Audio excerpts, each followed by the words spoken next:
2 बार differentiate कर दीजिए, ये आ गया।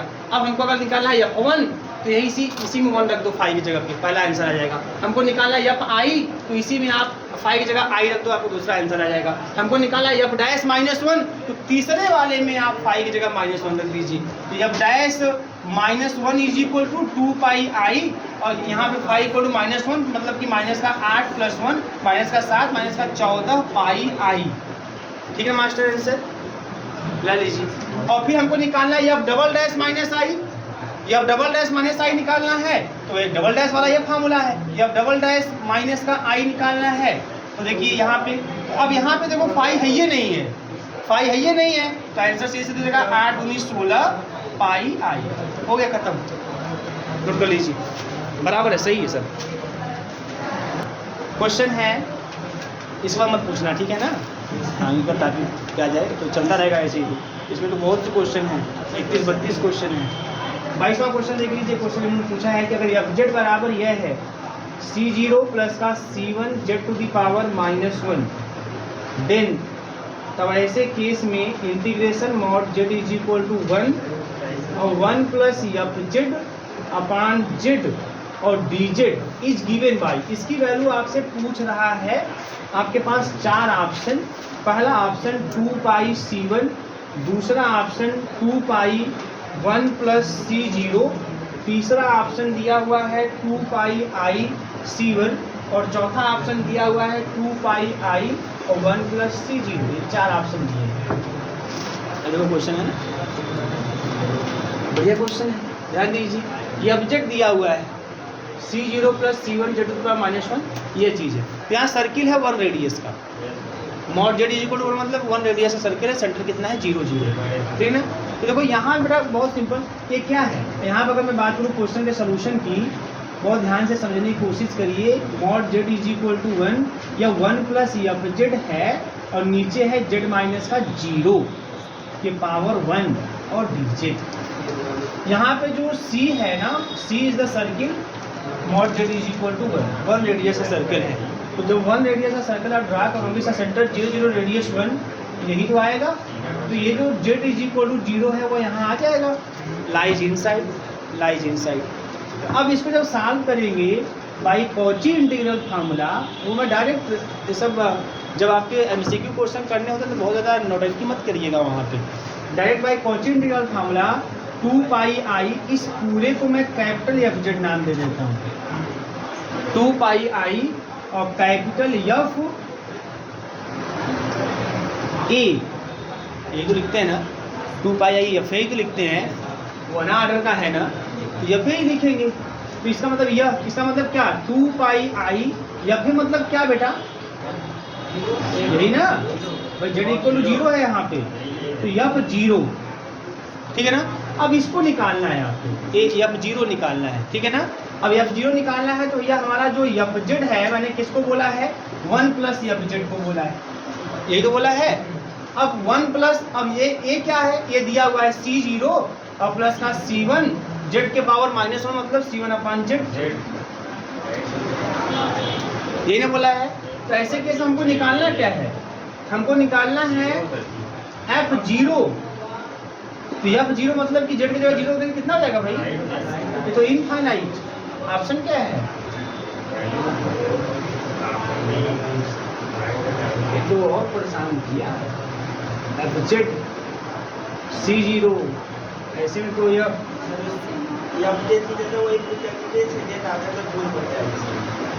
कौन सा Fz के स्थान पे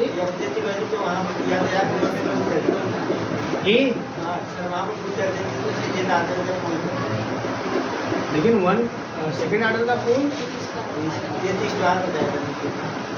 अच्छा एक मिनट, ये यस बहुत बढ़िया है ना। एक चीज़ तो है यहाँ पे, ये चीज़ हमको थोड़ा ध्यान देना चाहिए। ये देखिए यहाँ पे बहुत बढ़िया मास्टर, देखिए ध्यान से, 1 प्लस Fz अगर मैं मान अगर रखूँगा यहाँ पे, थोड़ा समझने की कोशिश करिएगा। C0 मगर यहीं रख देता हूँ, मान लो रख देता हूँ C1 और बाई z और अपान z dz।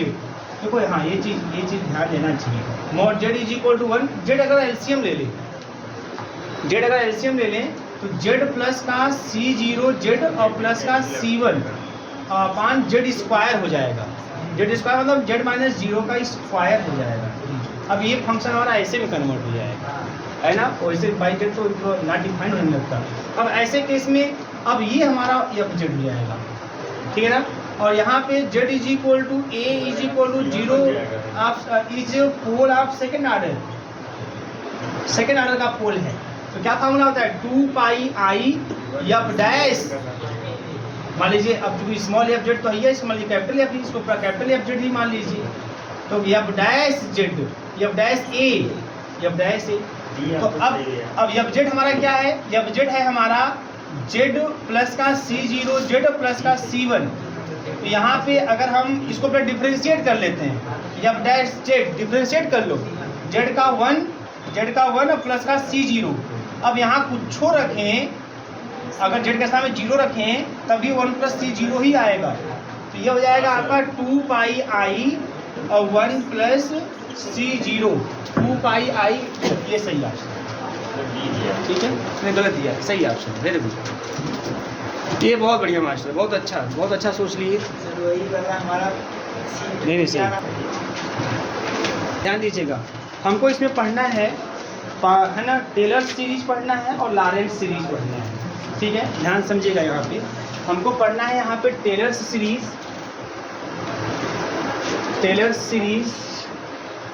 और लॉरेंट सीरीज, ये दो पढ़ना है, ठीक है। किसी भी कॉम्प्लेक्स वेरिएबल फंक्शन का एक्सपांशन करेंगे हम, बात समझ आ रही है ना भाई। आप लोग मैक्लॉरिन सीरीज और टेलर सीरीज ऐसा आपने पढ़ा हुआ था कैलकुलस में, है ना, फर्स्ट सेमेस्टर में, ठीक है। मैक्लॉरिन सीरीज और टेलर सीरीज, यहाँ पे आपको टेलर सीरीज और लॉरेंट सीरीज पढ़ना है। वही टेलर सीरीज यहाँ पर भी है, लेकिन यहाँ पर कॉम्प्लेक्स वेरिएबल के टर्म में है, बात समझ आ रही है। यहाँ कॉम्प्लेक्स में पढ़ने जा रहे हो, सब कुछ वही रहेगा, जहाँ यक्स लिखते हैं तो वहाँ जेड लिखोगे। एक नई सीरीज आपको यहाँ लॉरेंट सीरीज दिखाई देगी जो आप पहले नहीं पढ़े हो। टेलर सीरीज जो पढ़े हो वही वाली सीरीज है, वही सेम सीरीज है, लेकिन वहाँ यक्स के टर्म में था, यहाँ पे जेड के टर्म में रहेगा। अब यहाँ पर जो क्या करना है आपको, टेलर सीरीज और लॉरेंट सीरीज का एक्सपांसन हम लोग देखेंगे कैसे, किसी सीरीज के किसी फंक्शन का एक्सपांसन हम कैसे करेंगे इसके हेल्प से। अब इसमें जो क्वेश्चन आते हैं ना, उसको एक्सपांसन करने के लिए क्वेश्चन देगा। अब कैसे करेंगे उसको मैं बताऊंगा पूरा, उसमें सब कुछ बातें हैं, क्या क्या पूरी बातें ध्यान में रखनी होगी और कैसे इजीली क्वेश्चन को आप कर लेंगे, बात समझ में आ रही है। लेकिन पहले जान लेंगे कि दोनों में अंतर क्या है। तो टेलर सीरीज हम तब अप्लाई करते हैं जब किसी कॉम्प्लेक्स वेरिएबल फंक्शन का एक्सपांसन किसी पॉइंट के अबाउट करते हैं। जब किसी पॉइंट के अबाउट, जब हम किसी कॉम्प्लेक्स वेरिएबल फंक्शन का एक्सपांसन करेंगे पॉइंट के अबाउट, तब हम लोग टेलर सीरीज का यूज करते हैं। और जब किसी कॉम्प्लेक्स वेरिएबल फंक्शन का एक्सपांसन किसी स्ट्रिप के अंदर करना हो, किसी रीजन के अंदर करना हो, तब हम लोग लॉरेंट सीरीज का यूज करते हैं। जैसे मान लीजिए ऐसे बोल दिया कि कोई फंक्शन दे दिया, कॉम्प्लेक्स वेरिएबल फंक्शन, बोला इसे एक्सपांसन करिए at mod z is less than 2 पर, या mod z is equal to 2 पर, या ग्रेटर देन 2 पर, या ग्रेटर देन 3 पर, या लेस देन 3 पर, ऐसा कुछ करके दे दे। तो ये इसका मतलब ये पॉइंट के अबाउट एक्सपांसन की बात कर रहा है। ये पॉइंट, यही हमारा पॉइंट है, इस पॉइंट के अबाउट एक्सपांसन की बात कर रहा है। तो नाम ले चाहे ना ले, आपको टेलर सीरीज को ध्यान में रखना है ना, टेलर से एक्सपांसन को आपको ध्यान में रखना है। अगर ऐसा दे दिया कि नहीं आपको उस फंक्शन का, उस सीरीज, उस कॉम्प्लेक्स वेरिएबल फंक्शन का एक्सपांसन करना है ना, in this region 2 is less than mod z is less than 3, ऐसा कुछ करके, ऐसे तो ये एक तरह से स्ट्रिप हो गया। ये स्ट्रिप है 2 से लेके 3 तक, बात समझ आ रही ना, इसको स्ट्रिप बोलते हैं, रीजन बोलते हैं। तो within region, within strip अगर किसी कॉम्प्लेक्स वेरिएबल फंक्शन का एक्सपांसन करना है, तब वहाँ आप लॉरेंट एक्सपांसन का यूज करते हैं, लॉरेंट सीरीज का यूज करते हैं। ऐसा कोई क्वेश्चन आएगा ऐसे तो आप टेलर्स, ऐसा कुछ आएगा स्ट्रिप रीजन करके तो आप लॉरेंट का करेंगे, ठीक है। बहुत ईजी होता है, बहुत ईजी। अभी मैं आपको क्वेश्चन भी आपको दिखाऊंगा कैसे क्वेश्चन से आते हैं। सबसे पहले हम क्वेश्चन की बात भी कर लेते हैं, ध्यान दीजिए कैसे करने हैं। और देखिए यहाँ पे जो लॉरेंट एक्सपांसन है ना, इसका यूज आगे सिंगुलरिटी में भी लोग करते हैं। मतलब किसी फंक्शन का एक्सपांसन करके हम लोग सिंगुलरिटी भी पता करते हैं कि कौन सी सिंगुलरिटी, किस टाइप की सिंगुलरिटी वहाँ पर है, ठीक है, ये सब चीज़। तो यहाँ पे आपको लॉरेंट एक्सपांसन को भी ध्यान में रखना है कि क्या एक्चुअल में होता है। बहुत याद नहीं करना है फार्मूले को, बता दूँ आपको, इसमें लॉरेंस सीरीज या टेलर सीरीज को आपको याद नहीं करना है, कुछ बातें बस ध्यान में आपको रखनी है। जैसे आप जब टेलर सीरीज की बात करोगे और लॉरेंस सीरीज की बात करोगे, लॉरेंस सीरीज में आपको कुछ जेड के निगेटिव टर्म भी आपको दिखाई देने वाले हैं, जेड के निगेटिव टर्म भी आपको दिखाई देते लॉरेंस सीरीज में। लॉरेंस सीरीज में जेड के निगेटिव टर्म, तो दिमाग में बस ये रहे आपको कि लॉरेंस सीरीज में जेड का निगेटिव टर्म भी हो सकता है, नहीं भी हो सकता है, उसके फाइनाइट टर्म भी हो सकते हैं, उसके इनफाइनाइट टर्म भी हो सकते हैं, है ना। जब किसी फंक्शन का एक्सपांशन हम किसी रीजन में with the help of Lawrence expansion करते हैं, हो सकता है उससे एक्सपांशन में जो जेड का निगेटिव टर्म दिखाई दे आपको, है ना, उसके फाइनाइट टर्म भी दिखाई दे सकते हैं, है ना, इनफाइनाइट टर्म भी दिखाई देते हैं, कोई भी दिखाई नहीं दे सकता। और उसी के आधार पर हम लोग सिंगुलरिटी भी डिसाइड करते हैं कैसी सिंगुलरिटी है, सिंगुलरिटी आपकी पोल है कि रिमूवेबल सिंगुलरिटी है कि एसेंशियल सिंगुलरिटी है, सब बताएंगे। ये सब चीज़ें इसी में बेस्ड हुई हैं। तो सबसे पहले हेडिंग करिए आप, तो हेडिंग किए हैं कि नहीं, हेडिंग करिए, बहुत है, अच्छा है, कोई दिक्कत नहीं है। तो लिखिए heading Taylor series, Taylor series, Taylor series dash देके फिर हेडिंग कर लीजिएगा टेलर्स थियरम, टेलर्स थियरम, ठीक है। देखिए इफ अ फंक्शन एकदम सेम जो आपने कैलकुलस में पढ़ा है उसी तरीके से, बस यहाँ एक्स की एफ एक्स जगह एफ जेड लिखेंगे। If a function f z is analytic, if a function f z is analytic within a circle capital C, if a function f z is analytic within a circle capital C with its center z is equal to a, with its center z is equal to a and radius capital R, and radius capital R, then at every point z, then at every point z inside C, then at every point z inside capital C, inside capital C, fz is equal to fa plus का z minus का a, f dash a plus का z minus a का square upon factorial 2, f double dash a plus का z minus a का cube upon factorial 3, या triple dash a और plus dot dot dot और plus, इस तरीके से हम कंटिन्यू कर जाएंगे z minus a to the power n upon factorial n f n a और प्लस डॉट डॉट। ऐसा आप सेम आप ऐसा कैलकुलस में पढ़े होंगे, इसमें कोई दो राय नहीं है, सेम तरीके से, बस जहाँ एफ जेड की बात हो रही है वहीं पे आप लोगों ने एफ एक्स पढ़ा होगा, ठीक है ना, वहीं पे आप लोगों ने एफ एक्स पढ़ा होगा, ये चीज़ें हैं। अच्छा बताइए, अगर इसी को मुझे ऐसे लिखना हो समेशन के फॉर्म में तो कैसे लिखेंगे? अगर इसी को समेशन के फॉर्म में लिखना तो कैसे लिखेंगे? समेशन, बताओ भैया, और देखो रहेगा ये z माइनस ए, है ना, z माइनस ए के पावर कितना लिख दें यहाँ पे, पावर मान लो यानी नॉट वाले यही लिख देता हूँ, z minus a to the power n upon factorial n और एफ एन ए, या लोग ऐसे भी लिख देते हैं एफ एन ए, या ऐसे भी लिखा जा सकता है f n a upon factorial n और z minus a to the power n, है ना। अब समेशन कहाँ से कहाँ तक चालू होगा? हाँ, n इक्वल टू 0 से स्टार्ट होगा up to infinite, n is equal to 0 to up to infinite. क्यों? क्योंकि जैसे ही n इक्वल टू 0 रख दोगे यहाँ पे तो यह खत्म टर्म, है ना, और यह आपका 1 हो जाएगा, और यहाँ रख देंगे आप 0, इसका मतलब क्या? इसका मतलब कि एक बार भी डेरिवेटिव नहीं, मतलब एफ ए, यहाँ 0 मतलब क्या? मतलब F A.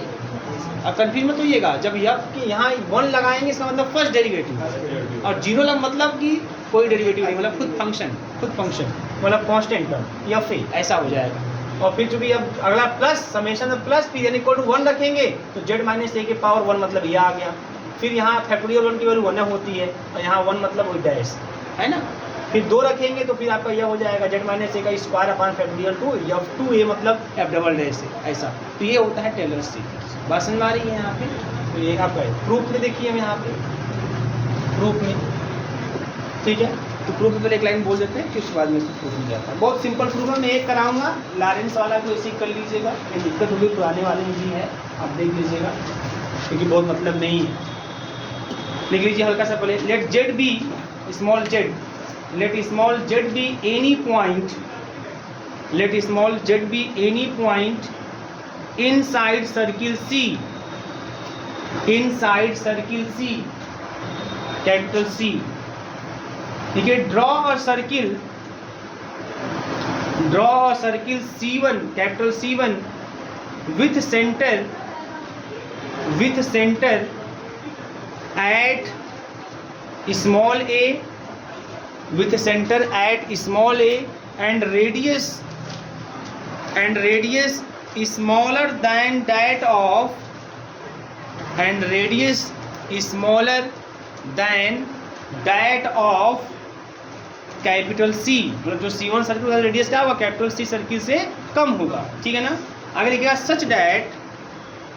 such that small z is an interior point, such that small z is an interior point of C1, small z is an interior point of C1, is interior point of C1 हो गया। let small w be, let small w be any point on C1, let small w be any point on C1, on C1 then। अब मेरी बात ध्यान समझिएगा, क्या इसमें कह रहा है, दो सर्किल है बेटा,